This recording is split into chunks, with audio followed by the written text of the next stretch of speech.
और इनके लिए एक और निशानी यह है कि हमने इनकी औलाद को भरी हुई कश्ती में सवार किया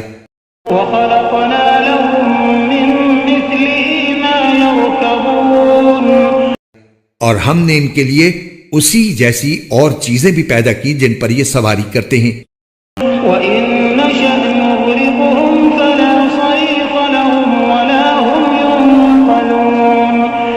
और अगर हम चाहें तो इन्हें गर्क कर डालें, जिसके बाद न तो कोई इनकी फरियाद को पहुंचे और न उनकी जान बचाई जा सके।